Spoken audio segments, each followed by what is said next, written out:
I never like looking too far ahead because you can never quite gauge on the astrology. It's not, I think one of the problems with astrology is people expect it to be absolutely certain, Yes.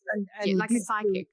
yeah, my view is it tells you about potentials and possibilities, Yes. but you have to kind of wait a bit to see where on the spectrum certain things are going to work out. Because with some people it does one thing, with other people it will work in a slightly different kind of way. Yes. I agree with you that I think it's not helpful to think of it as an exact science. I always like that quote by Cardano, which was by the science and by the art. That to an extent with astrology, there's the technique, which is like the science, the method. Hmm. And then there's the interpretation, which is an art and is open to, as you say, different takes. And that's okay. That in that moment, that is that's what works. But everybody has free will, and so it's this combination of kind of choice and chance coming together. So I mean, that's why with Trump, even though we know his chart, he's still unpredictable. But I mean, do people have free will? This is one of the great issues which I've always struggled with. I do think astrologers need to be detached and not interfere too much. And this particularly is true in political astrology, and it's very difficult to do. Yes. Not let your prejudices get in the way when you see someone you really dislike and they're really doing well, and you think, I don't like, life is not fair. Yes.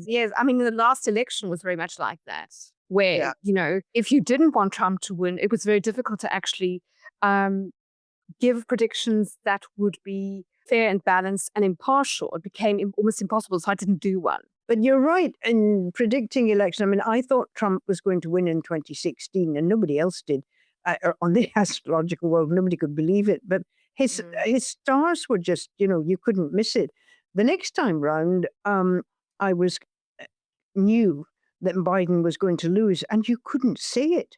I mean, everyone bleated, "Oh, no, you've got all that wrong. Oh, no, he was a lovely man." Yes. He's got a lot of Scorpio. There's a lot to Joe Biden that is not nice. He's got a Mars in Scorpio square Pluto, for heaven's sake. Anyway, it wasn't that obvious that Trump would win, but they were certainly going to lose.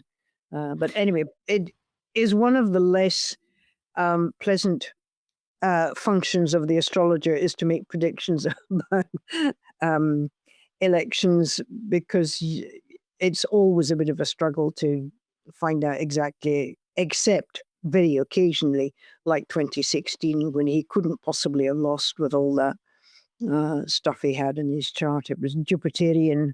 Jupiter is a very odd planet because everybody thinks it's lovely because it's successful, it's confident, it's enthusiastic. But of course, it's unfair. People are lucky unfairly. The world is unfair. Some people just aren't fortunate. Yes.